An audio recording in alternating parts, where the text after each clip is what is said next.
Donc il faut comprendre déjà le cadre dans lequel nous nous trouvons. Le Coran indique à plusieurs reprises, notamment dans la sourate Hud, la 11e sourate, mais aussi dans la sourate, la 7e Al-A'raf, mais aussi dans la sourate des poètes, et dans plein de passages où il décrit les différentes cités. Très bien. Dans quelle problématique nous nous trouvons aujourd'hui? Pourquoi est-ce qu'il y a un trouble public mené par une révolte sociale qui se veut révolutionnaire, demande les changements des institutions? Ce changement des institutions, pour quel but? En vue d'une plus grande responsabilité du reste du peuple face à ceux qui sont censés les représenter et qu'ils estiment que ces derniers ne les représentent vraiment pas et qui sont plutôt les représentants d'intérêts qui ne sont pas ceux du peuple. Ils ont tort, ils ont raison, analysons la situation. Mais cette revendication, elle provient de quelque chose d'autre, politique. Elle vient d'autre chose. Son début est d'ordre économique, les taxes, la manière dont on gère les biens. Pour quelles raisons passons-nous de la question des taxes, de la question du partage des biens, donc, jusqu'à la question politique, la question de la gestion de la cité, la question de qui décide et qui a la légitimité pour décider et agir. Éminemment politique. Comment on passe de la question économique à la question politique? Mais il n'y a pas que ça. Il n'y a pas que ça. Il y a derrière cela, quand vous écoutez le propos des Gilets jaunes, des personnes qui parlent de dignité. Ils disent que les conditions de vie dans lesquelles ils se trouvent, dans lesquelles nous nous trouvons, le reste du peuple, n'est pas digne. Mais digne, il y a donc forcément derrière cette notion de dignité une certaine vision de l'homme. Digne, pourquoi? Donc tu as déjà une idée de l'être humain. Tu estimes que l'être humain, au nom de sa dignité, ne peut pas vivre dans certaines conditions. Donc, nous n'acceptons pas les conditions dans lesquelles nous nous trouvons. Nous n'avons pas les possibilités de manger. Nous n'avons pas les possibilités de vivre de notre travail. L'argent et le salaire qui nous est donné ne nous suffit pas. Et il suffit que nous arrivions au 15 du mois pour que ce soit déjà la fin et que nous n'ayons plus rien. Et de ce fait, nous ne sommes pas d'accord avec cette taxe-là. De ce fait, nous ne sommes pas d'accord avec le partage des richesses et nous demandons à ce que le salaire soit augmenté, donc que le partage des richesses soit repensé. Mais au-delà de cela, il y a une question politique qui est que qui décide de la manière dont les biens sont partagés, qui décide des impôts, qui décide de la manière dont ces impôts vont être dépensés, au nom de quoi est-ce que celui qui décide décide, et comment remettre en cause sa décision si nous souhaitons la remettre en cause. Car nous estimons que ce dernier n'est pas plus intelligent que nous, qu'il est notre représentant, que c'est nous qui l'avons mis devant nous, et si c'est nous qui l'avons mis devant nous, nous avons donc le droit de le démettre s'il le faut, ou de contrecarrer sa décision si nous ne sommes pas d'accord, au nom du fait que la légitimité appartient au peuple. Mais la légitimité appartient au peuple, vraiment? Pourquoi? Au nom de quoi? Au nom de la dignité humaine et de notre égalité intrinsèque. Ce qui veut dire que la situation dans laquelle nous nous trouvons n'est pas digne et n'est pas de l'ordre de l'égalité. C'est ce qu'ils disent. Explicitement ou pas. Ok. Très bien. En face, nous avons ce camp. Il y a un autre camp. Celui-ci réagit à cet autre camp. C'est le camp de ceux qui nous ont expliqué que ces gens-là étaient des moins que rien. Que ces gens-là étaient contre les taxes, contre les impôts, contre l'écologie. Donc il y a la question aussi de l'environnement qu'il faut prendre en considération. Dire mais quel est le lien avec le Coran? J'arrive, attendez. Comprenons d'abord ce qui se passe et ensuite interrogeons le Coran. Mais nous parlions de l'économique, nous avons parlé du politique, nous avons parlé du philosophique. Quelle est l'idée de l'être humain là-dedans?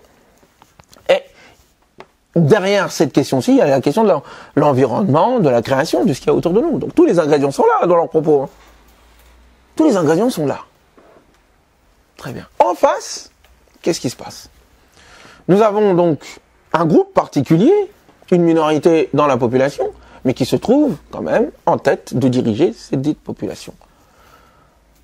qui décide, qui a la parole, qui a les moyens et qui a donc la décision. Qui a la parole médiatique, donc il peut s'exprimer et se faire entendre. Les autres n'ont pas les moyens de se faire entendre. À eux tout seuls, personne ne peut avoir accès comme ça aux médias. Vous et moi, on ne peut pas avoir accès aux médias. Ou à moins qu'on nous y invite. Donc il y a quelqu'un qui a les clés, quoi. C'est pas toi qui rentre comme ça, tu dis, moi j'y vais, coucou, je veux prendre la parole là, attendez, c'est moi le 20h aujourd'hui. Non, personne ne fait ça. Donc il y a quelqu'un qui autorise quelqu'un à parler. Qui? Celui qui a les moyens de sa parole. Celui qui a les moyens d'imposer le propos qui va orienter toute la société. Je suis déjà en train de vous parler d'un certain nombre de passages du Coran, déjà, si vous connaissez bien le Coran. Et ils ont aussi les moyens économiques qui font qu'ils peuvent parler comme ils veulent, qu'ils ont le temps de faire un certain nombre de choses, de s'imposer face à ceux qui n'ont pas les moyens économiques de leur autonomie personnelle et ils n'ont pas les moyens de leur autonomie intellectuelle, ou en tout cas ils ne peuvent pas l'exprimer. Je viens de décrire quelque chose. Avant d'aller plus loin, je vais vous demander d'ouvrir votre Coran et de regarder la sourate des abeilles, dont le signe... Alors attendez, la voici.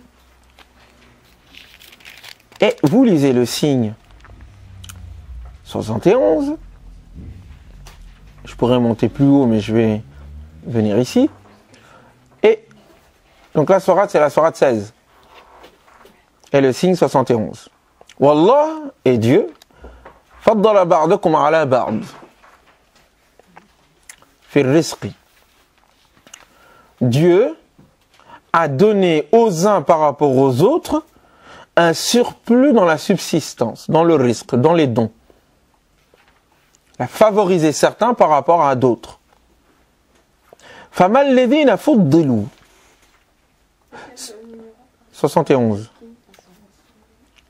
Ceux qui ont été favorisés dans les dons, dans les biens, risque, birad rizqihim, ne sont pas enclins à rendre leur subsistance, leurs biens, leurs dons, leurs risques, à la malakat aymanukum, à leurs dépendants. Certains vont traduire par esclave. Le mot malakat aymanukum ne veut pas dire esclave. Ça comprend les esclaves, mais c'est beaucoup plus global. Et je l'ai traduit par les dépendants. Je viendrai tout à l'heure sur cette notion. Parce que les gilets jaunes sont les dépendants de la société. Il y a des classes. Il y a ceux qui ont les moyens d'être libres et qui ont les propriétés qui font qu'ils sont libres. Et puis vous avez les autres qui n'ont rien. Et qui sont dépendants des autres qui sont dominants. C'est la manière dont le Coran partage la société. Décrit la société. Il y a des gens qui ont, il y a des gens qui n'ont pas. Il y a des gens qui peuvent, qui ont le pouvoir d'eux, dans l'expression et dans l'action, et il y en a qui ne peuvent pas, qui sont dépendants des premiers. Donc, ceux-là ont été favorisés, il y a quelque chose qui s'est passé, qui fait que certains ont eu plus que d'autres. Mais ceux qui ont eu plus ne sont pas enclins à rendre, le mot rendre, hein, rendre leur subsistance envers ceux qui sont leurs dépendants. Ala malakat aymanukum. Fakum fihi sawa, afin qu'ils y soient égaux. Qu'ils soient égaux au niveau des subsistances. Intéressant. Est-ce que vous lisez, hein, j'invente pas, hein, vous êtes en train de lire. Hein. Bon, même si ma traduction est directe et tout, mais le sens reste là. Il y a des traductions qui vont aller plus dans le sens de l'esclavage, mais vous verrez que ce passage-là ne parle pas de l'esclavage dans le sens où c'est pas pour l'accréditer, c'est pour dire le contraire. Mais on va y venir après, tout à l'heure. Donc, sont-ils en train de nier les bienfaits de Dieu? Une question. Donc, on a quelque chose qui est en train de se passer. Dieu décrit quelque chose, une réalité. C'est pas un hasard si ce propos fait suite à une description de la nature. Quand on monte plus haut, ça parle de l'eau, après ça parle du lait, après ça va parler du miel, après ça va parler du jus, du raisin. En fait, il va d'abord parler du raisin, après il va parler du miel. Ensuite, immédiatement, il va parler de la société humaine. Pourquoi? Pourquoi il parle immédiatement? D'abord, il nous décrit la nature en nous exposant 4 liquides, au fait. L'eau, le lait, comment le lait est fabriqué, le jus de raisin, ou je crois que c'est le jus de raisin d'abord, et comment est-ce qu'il peut devenir un jus, une boisson merveilleuse, comme ça peut devenir une boisson enivrante. Le miel et la diversité de ses goûts, et qui est un remède. Donc, c'est pas un hasard s'il parle de ça. Je vais pas rentrer dans les détails, c'est pas mon objectif. Mais il y a un lien. Donc, il décrit la réalité de la nature. Immédiatement ensuite, il nous parle de la réalité de la société humaine. Les faveurs des uns et des autres sont dues à la profusion des biens qui viennent de la nature et de la création. Est-ce que vous êtes d'accord? Est-ce que vous comprenez? Tout ce qu'on mange, là, tout ce qu'on a, ça vient de la nature d'abord.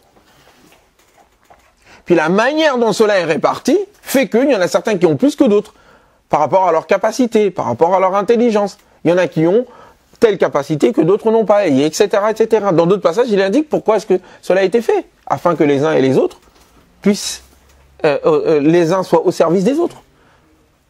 Il y en a qui sont plus forts, ils pourront faire un certain nombre de choses que les faibles n'ont pas. Mais les plus faibles ont une intelligence peut-être ou un talent que d'autres n'ont pas. Et s'il n'y avait pas cette répartition différente des dons par rapport aux uns et aux autres, il n'y aurait pas de collaboration dans la société et donc il n'y aurait pas de civilisation. Ce que je viens de dire ici se trouve dans la sourate Zukhruf, la sourate des ornements. Mais revenons sur ce propos-là. Et donc le Coran continue. Là, il parle maintenant de la famille. Et Dieu a établi pour vous, de vous-même, des épouses, des époux. Et il a établi pour vous, à partir de ces épouses, ces époux, des enfants et des petits-enfants. Et il vous a donné, octroyé, offert, fait don de choses bonnes et belles, tayyibat. Afabil batil yu'minun. Croit-il donc à ce qui n'est pas le batil, comment ils le traduisent? Le faux. En plus c'est ça. Wa bi ni'matillahi hum yakfurun. Et sont-ils négateurs des bienfaits de Dieu? À chaque fois il parle. Là, le premier dit le fait de ne pas rendre aux dépendants pour que nous soyons égaux avec eux en termes de biens et de partage des biens, est le signe que nous nions les bienfaits de Dieu. C'est pour ça qu'il pose la question. Le fait d'avoir une famille, donc là c'est le partage des richesses. Là maintenant, c'est le côté social. Comment naît la société? Des enfants, des petits-enfants, et des bienfaits qui viennent dans ce sens-là, à partir de tout cela. Et le fait de ne pas reconnaître tout ça, de ne pas voir ces choses-là, de ne pas en prendre compte, c'est un signe de négation. Continuons. Et ils adorent en dehors de Dieu, donc c'est la conséquence. S'ils ne voient pas tout ça, c'est qu'ils adorent en dehors de Dieu ce qui n'a aucune possession, aucun moyen, aucun pouvoir pour eux, ma la yamliku lahum rizqa, qui n'a aucun pouvoir ou qui ne possède aucune subsistance pour eux. On est toujours dans la question des subsistances. C'est ce qui fait vivre. La subsistance, c'est ce qui te permet de continuer à vivre. Si tu n'as plus ça, tu meurs. Et ce, dans les cieux comme dans la terre. Et d'ailleurs, ils ne le peuvent pas. Donc, regardez le lien qu'il y a entre l'inégalité de partage des richesses par rapport à l'inégalité, ou plutôt à la différence des faveurs, d'une part. Donc, il y a une différence des faveurs naturelles données aux uns et aux autres, mais cela ne doit pas aboutir forcément à une inégalité dans le partage des richesses. Donc, il y a un premier aspect qui est naturel, c'est Dieu qui l'a fait, et un deuxième aspect, c'est les êtres humains qui l'ont fait. C'est eux qui s'accaparent une partie pour pas le donner aux autres. Et il dit ça, c'est une manière de renier Dieu. Puis, la même chose au niveau de l'organisation familiale. Et en conséquence donc, ils adorent d'autres divinités que Dieu, qu'ils pensent être les véritables possesseurs de la subsistance, alors qu'ils n'ont rien du tout. Continuons. فلا تضربوا لله الأمثال إن الله يعلم وأنتم لا تعلمون. ضرب الله مثلا. Deux vous donne un exemple. C'est le cœur du propos que je veux tenir. Mais de quoi il parle avec les gilets jaunes? Mais on est en train de parler de ça là. ضرب الله مثلا. Dieu vous donne un exemple. Abdan, un serviteur, un dépendant, un esclave. Mais vous comprenez que le mot abd, il va en donner la définition. C'est quoi un abd? C'est quoi un esclave? Ou autre chose. C'est quoi le mot abd déjà? Qu'est-ce que ça veut dire? Le mot abd, le abd c'est qui? Mamloukan. Qui est possédé. Et qui n'a pas donc sa liberté. La yaqdiru ala shay'in. Pourquoi? La yaqdiru ala shay'in, qui n'est capable de rien. Écoutez bien la définition coranique de ce que c'est qu'un abd. Ce qu'on dirait un esclave. C'est une définition sociale, psychologique. Il est possédé, d'une part. D'autre part, il n'est capable de rien. Il ne réalise rien. La yaqdiru ala shay'. Très bien. Wa man razaqnahu. Et donc il le compare à quelqu'un d'autre. À qui nous avons donné minna, de notre part, rizqa, de la subsistance. Depuis tout à l'heure, on parle de subsistance. On parle de richesse. Il y en a un qui ne possède rien, qui est possédé lui-même en fait. Lui-même est un objet, possédé, qui n'est capable de rien. C'est une image. Voilà une figure. L'autre figure, nous lui avons donné, de notre part, de la subsistance. Rizqan hasanan, fahuwa yunfiqu minhu. Et le voici, qui de ces biens qui lui fut donné, qui les octroie, qui les distribue, sirran, en cachette, wa jahra, ou en public. Hel yastawoun, sont-ils égaux? Il vous pose une question. Est-ce qu'ils sont égaux ces deux-là? Est-ce que ces deux figures sont égaux? Égales?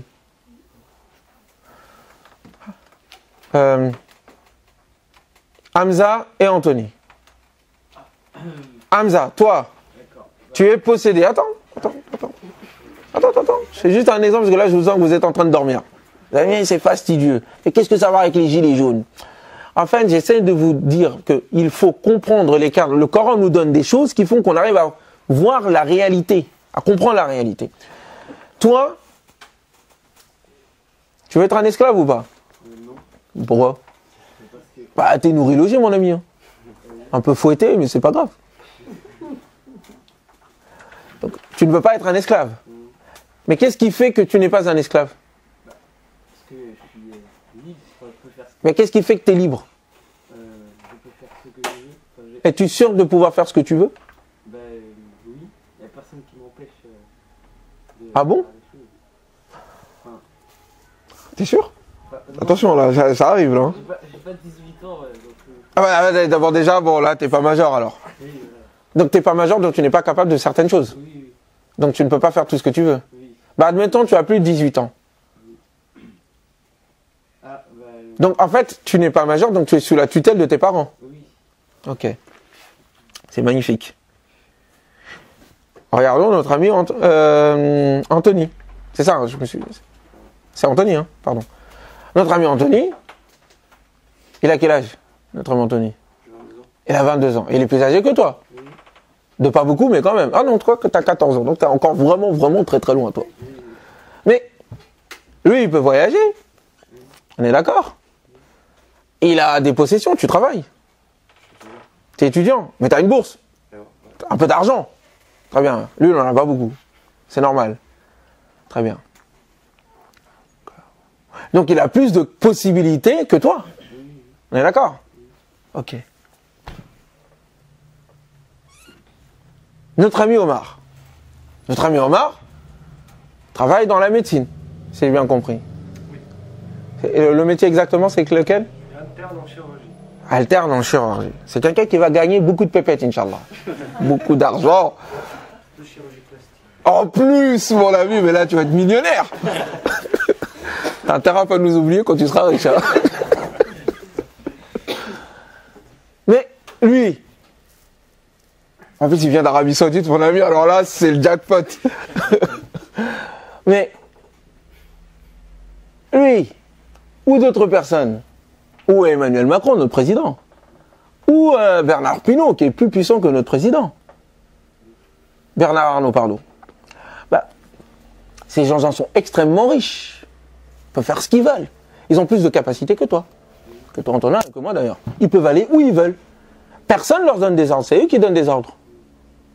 On est d'accord? Nous, comparés à eux, nous sommes, du point de vue coranique, des mamalakat aymanukum. Nous sommes des dépendants par rapport à eux. C'est eux qui nous commandent. Mais pourquoi est-ce qu'ils réussissent à nous commander? Parce que nous n'avons pas les moyens de notre liberté, de notre subsistance. Tu es dépendant de celui qui te donne un salaire ou une bourse ou à manger. À ce moment-là, tu n'es pas libre. Alors que celui qui possède, lui, il le dépense comme il veut, dans le bien, nuit et jour. Et le Coran dit, ceux-là ne sont pas pareils. Celui-ci est libre, celui-ci est possédé lui-même. C'est un objet. Il n'est même pas l'objet de sa propre... Il n'est même pas le sujet de sa propre existence. C'est un objet. Donc pour sortir de l'esclavage, pour sortir de la dépendance, il faut avoir les moyens de sa subsistance et il faut avoir les moyens de pouvoir les dépenser comme on veut. Celui qui dépense, il commande. Est-ce que tu dépenses? Non. Est-ce que tu payes les impôts? Non. Est-ce que tu donnes? Non. Mais pour donner, il faut posséder. Est-ce que tu possèdes? Non. En plus, c'est toi-même qui es possédé par celui qui te donne.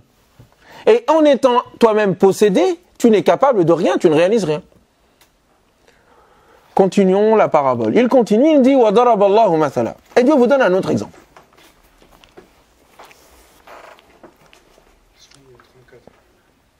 Ouais, mais là,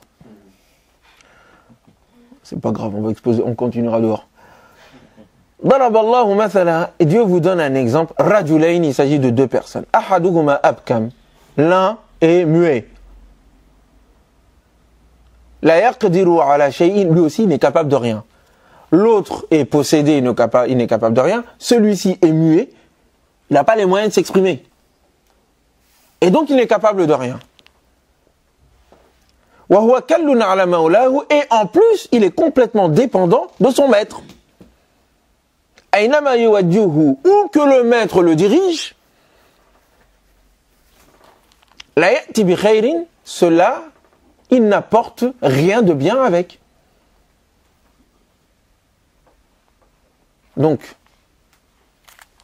il est muet, il n'est capable de rien, il est dépendant de son maître, et son maître, où que son maître le dirige, cela ne lui apportera aucun bien.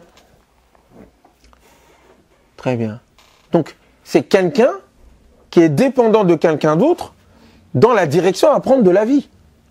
Et celui qui lui dicte sa direction est celui qui le possède en réalité. Et donc, de ce fait, malgré tout, dans cette situation de dépendance intellectuelle, cela ne lui apportera rien. Parce que le rapport de dépendance, de dominant et de domination fausse toute la situation. Qu'est-ce qu'il dit ensuite? Hal yastawi, est-ce qu'il est égal à celui qui ya'muru bil ma'ruf, bil adli, qui ordonne la justice? Donc, lui, il parle. Et ce qu'il dit, c'est la justice. Donc, il a quelque chose à dire dans la société. Il n'est pas dépendant de l'autre là qui lui dicte qu'est-ce qu'il doit faire. Non, il a sa propre parole, sa propre boussole. Il dit, et ce qu'il dit est juste. Il n'est pas semblable à celui-ci, wa huwa ala siratil mustaqim, et qui est bien orienté, qui est bien guidé, qui n'est pas dépendant de l'autre qui l'oriente et qui l'oriente vers des choses qui ne lui sont que néfastes, mais qui est lui-même, qui a sa propre boussole et sa propre guidance. Est-ce qu'ils sont égaux? Ils ne sont pas égaux. Nous sommes dans cette situation où des gens possèdent les moyens de la parole et les moyens de l'action économique face à d'autres personnes qui ne les ont plus et qui tendent à vouloir les posséder. Être libre. La question économique et la question de la décision, c'est-à-dire nous voulons voter. Nous avons notre mot à dire, nous avons notre voix. Voter.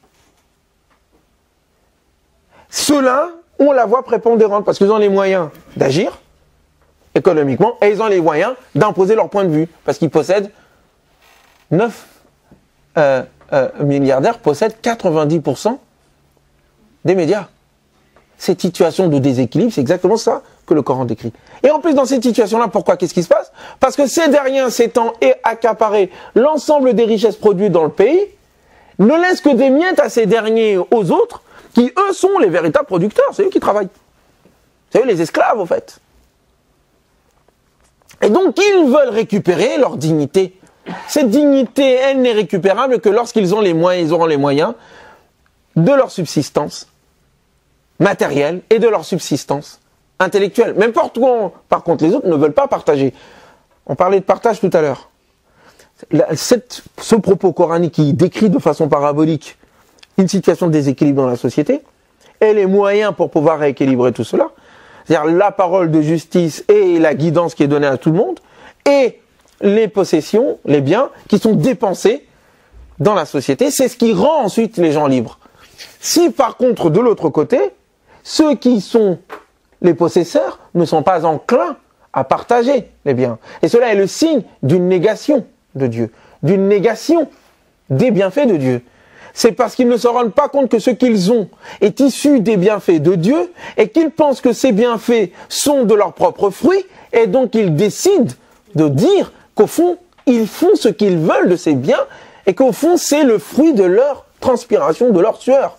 Alors que dans les faits, nous savons tous que la richesse des 9 milliardaires dont nous parlons et dont, malgré les différents médias et hommes politiques sont à leur solde, ces 9 milliardaires ne doivent leur richesse qu'en raison de la richesse produite par la collectivité. C'est l'État qui a permis à ce qu'à un moment donné, quelqu'un, le propriétaire d'LVMH, soit l'un des hommes les plus riches du monde. C'est que dans les années 80, un certain Laurent Fabius lui a donné à gérer une entreprise qui était en situation de liquidation. Cette entreprise recouvrait tout un tas d'autres entreprises. Il les a vendus certains en créant du chômage, alors qu'il avait promis qu'il n'allait pas vendre ces produits, ces entreprises-là, et il a gardé ceux qui étaient les plus en vue et qui marchaient le mieux, et c'est ainsi qu'il a réussi à créer sa richesse. Mais à la base, ça appartenait à l'État. Quand vous voyez des personnes qui sont ultra riches et qui possèdent par exemple le Figaro, ou qui possèdent aujourd'hui celui qui possède le Figaro, vous savez c'est qui? C'est celui qui fait les avions, c'est Dassault. Très bien. Pourquoi est-ce que Dassault a le Figaro? Pourquoi est-ce que ces gens-là ont besoin d'avoir les moyens d'expression pour imposer leur point de vue? Pour quelle raison, d'après vous? Alors que c'est en faillite. Hein. Aujourd'hui, les journaux, ça n'apporte pas. Oui. Magnifique. Mais cette propagande, elle sert à quoi? À orienter les votes et quoi d'autre? De quoi ces gens vivent? De quoi ils vivent? Comment Dassault est devenu riche? Hein? L'action publique, la commande publique. C'est l'action publique, la commande publique qui fait la richesse de ces gens-là. Le monsieur Free, je le remercie, hein, grâce à lui, je paye moins cher mon téléphone. Moi, j'ai payé des milliers d'euros, moi, à SFR et à Bouygues, à je ne sais qui. Mais le monsieur SFR Xavier Niel, bon, je rentre pas dans les détails de sa vie, mais déjà, c'est lui qui a fait en sorte qu'Emmanuel Macron et d'autres deviennent présidents, dans la situation dans laquelle on se trouve. Mais je ne vais pas rentrer dans le domaine politico-politicien, c'est pas ça qui m'intéresse. Ce qui m'intéresse, c'est de comprendre la situation d'injustice dans laquelle on se trouve et qui se répète dans toutes les sociétés en déséquilibre. Et qui est en train de se répéter sous nos yeux. Et qui se trouve ailleurs aussi, dans les relations entre le Nord et l'Afrique, par exemple, c'est ça. Une relation de dépendance. En faisant croire qu'on vient les aider. Alors qu'en réalité, on ne vient pas les aider, on vient les piller. Mais on masque tout ça derrière le mot de développement, d'ajustement structurel, on vient vous aider, on vient faire de l'éducation, on vient aider les femmes, tout ça c'est lui, hein. Magnifique, beau, oh, on est les droits de l'homme. Et puis derrière, on se rend compte que c'est pas tout ça. Ils imposent leur point de vue pour mieux nous dominer. Mais nous n'avons pas les moyens de notre indépendance parce que nous n'avons pas les moyens de notre subsistance économique, le franc CFA, par exemple. Et nous n'avons pas les moyens de notre indépendance intellectuelle parce que tout ce qu'on pense, ça vient de là-bas, ça vient pas de nous. On ne produit pas de la pensée.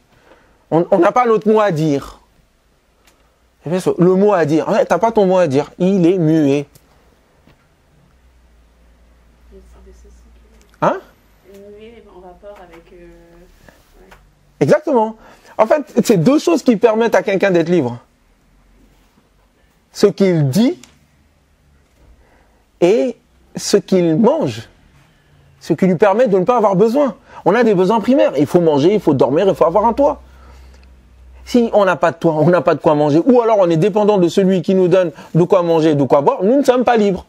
C'est lui qui décide à ta place. Le jour où il va te retirer, ben, t'as plus rien. Donc il faut donner les moyens de l'indépendance, sinon tu es un esclave. Si tu es un esclave, tu es dans l'idolâtrie. Celui qui possède quelqu'un est dans l'idolâtrie. Et le refus de partager les biens, afin de permettre à ce que personne ne soit obligé d'être dépendant de quelqu'un d'autre, ça fait partie d'une certaine vision du monde qui nie les bienfaits de Dieu. Il y a une négation de Dieu, implicite. Et on le voit dans la façon dont on partage les richesses, en croyant que c'est toi qui as produit toutes ces richesses. Donc, revenons, prenons un autre exemple. J'arrive, parce qu'il faut absolument que j'accélère pour que Kandula arrête de me regarder de travers. En plus, le monsieur va bientôt venir. Mais, je vais terminer là-dessus. Par exemple, prenez la sourate de la consultation. Parce que je voulais vous citer les passages de la sourate Hud, mais on n'aura pas le temps. Prenez la consultation. Allez, je le cherche. Faut vraiment que je retienne les numéros. Ah, voilà. Donc, Sourate Shura, c'est la consultation, c'est quel numéro? Je l'ai là, mais K 42. Regardez à un moment donné dans le signe.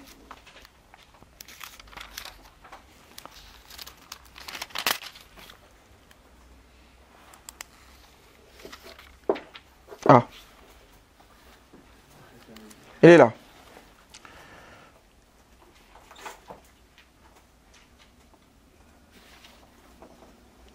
Le signe 38, pardon. Walladhina stajabu li rabbihim, ce sont ceux qui, donc les croyants sont ceux qui ont répondu à l'appel de leur Seigneur, wa aqamu s-salata, qui accomplissent la prière, ou qui édifient la prière, wa amruhum shura baynahum, et leur affaire publique, leur pouvoir, est affaire de délibération entre eux. Wa mimma razaqnahum yunfiqun, et de ce que nous leur avons octroyé de subsistance, de bienfaits, ils le distribuent. Juste ce passage-là vous résume ce qui est en train de se passer en ce moment par rapport à la France et au fond à la demande mondiale. Parce que le monde entier, le printemps arabe, au Burkina Faso avec la révolte qui a eu lieu contre Blaise Compaoré, les Black Lives Matter qui disent que la vie des Noirs compte aux États-Unis, ce qui se passe de manière générale aussi dans les mouvements de libération en Amérique latine, ce qui se passait avec les Occupy Wall Street, c'est une demande mondiale des populations d'avoir de l'égalité et de la justice et de la dignité. Les printemps arabes, vous entendez ce qu'ils disent? Ils disent karamatul insan, au nom de la dignité humaine. Mais ça a commencé à chaque fois par l'économique. On est pauvres. Il y a des gens qui nous volent notre argent. Et c'est arrivé aux politiques. Il faut repenser les conditions de partage du pouvoir pour que les peuples soient libres. Mais le Coran ici, c'est comme si en fait ils inversaient ce passage que j'étais en train de vous lire. Regardez comment le passage est construit. Ceux qui ont répondu à l'appel de leur Seigneur, qui a accompli la prière, et leur chose publique est affaire de délibération, et de ce que nous leur avons octroyé, ils dépensent, ils redistribuent les richesses. Avec les Gilets jaunes, on a commencé par quoi? La question de la distribution des richesses. La taxe et compagnie et tout. Ensuite, on est monté d'un cran. Bon bah, on veut le hérisser. Pourquoi? Parce que les conditions de décision publique sont pas les bonnes. On veut tous participer. Donc, l'affaire publique n'est pas l'affaire d'une élite particulière en islam, comme en fait dans ce que recherchent aujourd'hui les êtres humains. C'est que nous sommes tous responsables de la chose politique. Elle n'est pas le privilège de certains individus qui, eux, peuvent parler, eux, peuvent décider, et en plus se partagent toutes les richesses. Parce que quand il y a inégalité de richesse, ceux qui ont plus sont les seuls capables d'imposer leur voix. Les autres n'ont pas n'ont pas voix au chapitre. Vous avez compris? C'est pour ça qu'après la Révolution française, ou durant même la Révolution française, la question a été posée du partage des richesses. Et qu'il y ait une démocratie réelle. Parce que si nous ne sommes pas égaux en termes de richesse, nous ne sommes pas égaux politiquement. Donc, il y avait cette intuition. Et cette intuition, nous la voyons correspondre à ce que le Coran dit. Ce que j'essaie de dire, c'est que l'aspiration de l'humanité de plus en plus correspondra à ces valeurs que l'islam défend, qui sont dans le Coran, d'une manière ou d'une autre. Alors ils disent pas Coran. Mais on en est à là. Puis ensuite on monte plus haut maintenant. Après le politique, ben il y a la conception du monde qu'on a. Donc il y a quelque chose qui transcende la règle. Quelque chose qui transcende le monde dans lequel nous nous trouvons. La dignité humaine. Et la réponse à ce qui est au-delà. Le divin. Ils n'en sont pas encore à là. L'islam a commencé par là. Et a fini par là où ils ont commencé. Eux commencent par là et vont finir par là où peut-être l'islam a commencé. La question c'est nous avec cette compréhension-là. Nous devons, à un moment, de comprendre ces enjeux qui existent dans la société. Et le fait que le Coran dit que ces enjeux existent dans toutes les cités. Et c'est pour ça qu'à chaque fois qu'un prophète vient, ceux qui répondent et qui résistent à l'appel, ce sont ce qu'il appelle al-mala, l'oligarchie, le groupe, les dignes, les dignitaires, ceux qui possèdent les moyens de s'exprimer et ceux qui possèdent les moyens d'imposer économiquement. Et que ce sont souvent les plus pauvres, les plus faibles, qui répondent à l'appel plutôt du messager. C'est pour ça que l'une des premières choses, et je termine là-dessus, que le peuple de Noé va indiquer à Noé dans la sourate Hud, ils indiquent clairement à Noé, après l'avoir entendu, Ma naraka, nous ne voyons en toi, alayka, ma naraka illa tabaraka alladhina hum araziluna. Nous ne voyons, ceux qui t'ont suivi, ne sont que ceux qui parmi nous sont les plus faibles. Et nous ne voyons aucune supériorité de votre part sur nous. Et toi, d'ailleurs, toi-même, tu n'es qu'un être humain comme nous. Mais le critère de leur jugement, c'est quoi? Hein? C'est eux. Pour eux, ils sont le centre. T'es comme nous, Noé, donc t'as pas de droit. D'où tu nous parles de Dieu. Et d'ailleurs, ceux qui te suivent aussi, c'est des moins que rien. Ça vous fait pas rappeler les propos qu'on entend quand on parle des Gilets jaunes? C'est des racistes, c'est des illettrés, descendants, ils comprennent rien, ils sont bêtes, ils sont stupides, ils sont ceci, cela. C'est une vision de classe, quoi. C'est des moins que rien. Ils n'entendent pas le propos, ils regardent la classe sociale. Il y a ceux qui réussissent et ceux qui ne sont rien. Et ceux qui ne sont rien, c'est magnifique. Non mais Macron, il a lu le Coran. Sauf qu'il a pris le mauvais rôle, quoi, les autres, quoi.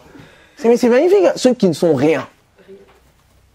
Est-ce que vous comprenez? Voilà l'enjeu dans lequel on se trouve. Et le Coran dit, il y a toujours un enjeu entre des gens qui tiennent les commandes, qui sont en situation de lieutenance, et donc al-khilafa, de prendre la lieutenance, mais qui vont mal la gérer. Et donc, ils seront dans une situation de remplacement. Il faut les remplacer. Et il y a à un moment donné, l'histoire, où Dieu, nous disons Dieu, fait susciter face à ce groupe-là minoritaire, un autre groupe. Plus faible, économiquement, mais plus riche, spirituellement. Plus fort.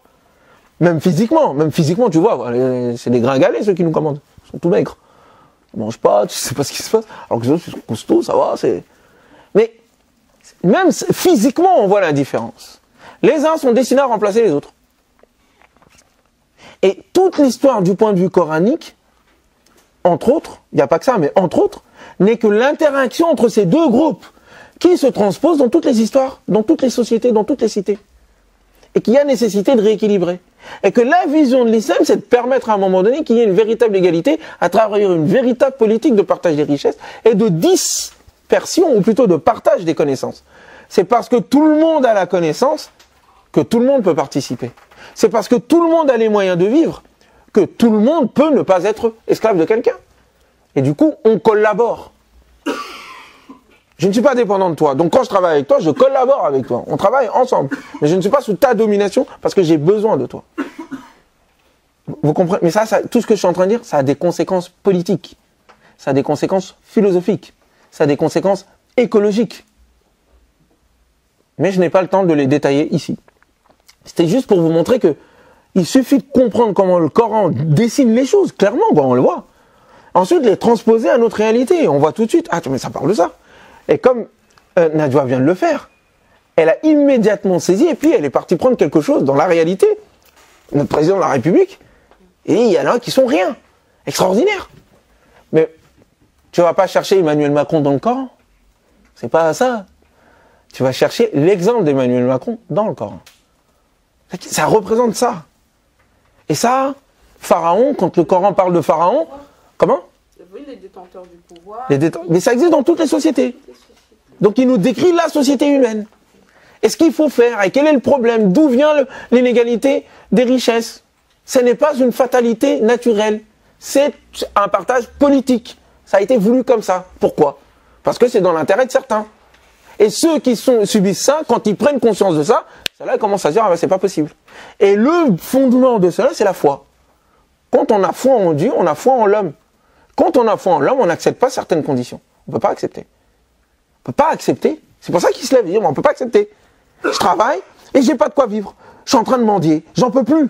Et en plus, tu me prends encore des taxes et tu m'insultes tous les jours. Je ne peux pas accepter ça. Ça, c'est le début de la foi. Je ne sais pas vers où ça va les amener. Mais il y a forcément quelque chose que nous devons penser pour aider les révoltes du monde à devenir des véritables révolutions. Non pas dans le sang, mais dans le sens. J'aime bien cette formule. Elle est bien celle-là. Il faut la garder celle-là. Bon, on va s'arrêter là parce que je pourrais aller plus loin. Mais il est pas la peine d'applaudir. Mais est-ce que vous avez saisi? Je suis pas d'accord, je suis désolé. Juste, bravo. Je peux pas correspondre pas du tout sur le fait. J'entends que, parce qu'il y a la notion de liberté, on a parlé de la liberté de parole, du fait de fumer, la liberté également des richesses et des biens. Il y a aussi la liberté de pensée, d'esprit. Et celle-ci, elle est dépendante de personnes. On peut être influencé par des médias, etc. Mais nous, on a une responsabilité en tant qu'individu sur notre manière de penser. Et de dire que il y a les dominants qui nous manipulent sur notre manière de penser et qui nous font... J'ai pas dit ça. Non, pas forcément, mais c'est... en gros, il y a les dominants qui sont mauvais et les dominés qui sont... J'ai pas dit ça non plus. Un peu... c'est les pauvres, eux, ils n'ont pas de chance et du coup, c'est normal qu'ils se révoltent et que du coup, eux, ils ont peut-être une richesse supérieure autre que l'argent qui vont faire un peu réagir les deux. J'ai pas dit ça. Hein. Bah, y a toujours là, c'est sous-jacent, moi j'ai l'impression. Ah, bah, je me suis mal exprimé alors. J'ai peut-être mal compris, c'est possible. Même dans les interactions, quand Macron, lui, il a dit si, donc ça veut dire que lui, il est comparable à Pharaon, il y a des exemples. Voilà. Dire que tout ce microcosme, toute cette façon de voir, moi j'ai l'impression que ça scinde vachement la société en deux. Il y a les dominants et les dominés, et du coup, il y a les bons et les mauvais. Je caricature peut-être certainement le propos. Mais c'est bien de caricaturer pour mieux saisir l'essentiel. Mais moi, il y a un verset qui me fait tilt. Oui. Que dans le Coran, peut-être que je le lis en français, peut-être que j'ai pas. Lisez-le en français, ouais. Qui dit, alors je ne sais pas dire où est-ce qu'il est. C'est pas grave. Il dit que quand on sera devant l'enfer, il y aura les gouvernés et le gouvernement qui vont se disputer. Oui. Ils sont gouvernés, ils vont dire à ceux qui gouvernaient, qui étaient leurs gouverneurs, c'est à cause de vous que nous sommes dans cette situation-là. Et ils vont demander à Dieu, mets-nous le double, mets-leur à eux le double du châtiment pour cette faute-là. Ah. Et les gouvernants, ils disent, mais nous aussi, en fait, on était égarés. Et après, Dieu, il dit, en vérité, eux, vous avez tous. Et vous aussi, vous allez avoir le double. Parce qu'il y a un égarement, en fait, commun. Et c'est pas la faute d'un tel, on cherche toujours des causes extérieures à notre propre malheur. On dit toujours, c'est la faute de lui, c'est la faute d'un tel, alors que c'est nous-mêmes, déjà. C'est magnifique ce que tu viens de dire. Par rapport à moi, ça m'a fait vraiment réagir par rapport à ça. Mais c'est magnifique ce que je viens de dire, mais ça confirme ce que je dis. Parce que ce que le Coran indique, il dit que ceux qui acceptent la soumission iront en enfer avec les autres. Les gouvernants vous ont dirigé. Vous n'êtes pas révolté. Vous n'êtes pas dit non, c'est pas normal. Vous avez dit on suit. Ils vont nous guider, il n'y a pas de souci. Alors qu'il y en a un autre qui dit non, je suis pas d'accord. Il a une parole, il exprime une parole sur la place publique. Je ne suis pas d'accord. Je ne suis pas d'accord avec ce que vous êtes en train de faire. Il dit pas que tous les dominants font ça. Il y a des gens, tous les dominants, ceux qui ont des moyens ne sont pas tous mauvais. C'est pas ça qu'il dit. Il dit que la politique prépondérante faite et commandée par ceux qui ont les moyens d'imposer cela, c'est qu'ils ont l'expression, est pas bon, est pas bonne. Lui, il s'est exprimé, il s'est révolté, lui, il est au paradis. Par contre, celui qui s'est tué, lui, c'est un complice. Donc, ce que le Coran demande, de ce que je comprends, hein, là, je dis de ce que je comprends. De ce que je comprends, c'est que pour ne pas subir la domination, il faut avoir les moyens de sa liberté.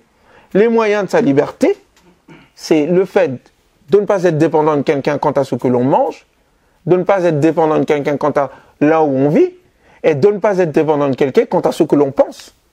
À ce moment-là, tu n'es pas esclave. Par contre, si tu es dépendant de quelqu'un dans tous ces domaines-là, c'est lui ton maître. de fait, c'est lui ton maître. De fait, hein, tu n'es pas libre. Tu peux être libre comme ça si tu veux, mais tu n'es pas libre. Le jour où il coupe le robinet, tu pleures. De fait, c'est lui qui te commande. De fait, c'est lui ton maître, ton Dieu. De fait, hein, c'est lui. Et quand tu pries, c'est à lui que tu penses. Et donc, si on est conséquent avec le fait d'avoir la foi en Dieu, c'est de refuser d'être dépendant dans ces deux domaines-là, sur le plan social et politique et intellectuel, de quelqu'un d'autre. C'est ça que ça nous invite. Mais je ne dis pas que y a les dominants et les dominants sont forcément mauvais, les dominants sont des gentils. Non, il y a des mauvais dominés et il y a des bons dominants. La question n'est pas là, c'est pas... Il faut nuancer. Mais de façon générale, ce que nous appelons les dominants, ce sont ceux qui, à un moment donné, dominent. Or, il ne doit pas y avoir de relation de domination. Il doit y avoir une relation de collaboration. Si tu as plus que moi dans certains domaines, ça ne te donne pas le droit de me dominer dans tous les autres domaines. Et ça ne te donne même pas le droit de me dominer tout court. Or, parce que certains ont plus, en raison du fait qu'ils ont réussi à apprendre plus, ils se sont accaparés, ils ont même volé pour certains. Parce qu'ils sont plus forts, parce qu'ils sont plus malins, parce que plus intelligents, parce que les rapports de force font que tu me payes que 1200 € alors que moi j'ai réussi à créer une richesse de 10 000 €. Et il y a le reste qui va dans ta poche. Pourquoi? C'est parce que je peux rien faire contre toi. Mais c'est pas normal que je paye que 1200 € sur les 10 000. Il faut un partage plus équitable. Donc il y a un rapport de force qu'il faut rééquilibrer. Et c'est pour ça qu'il me dit, ils ne sont pas enclins eux-mêmes, de même, à partager. Pour que vous soyez tous égaux dans l'affaire. Donc c'est de ça dont je parle. Ce qui m'intéresse ici, ça n'est pas le concret.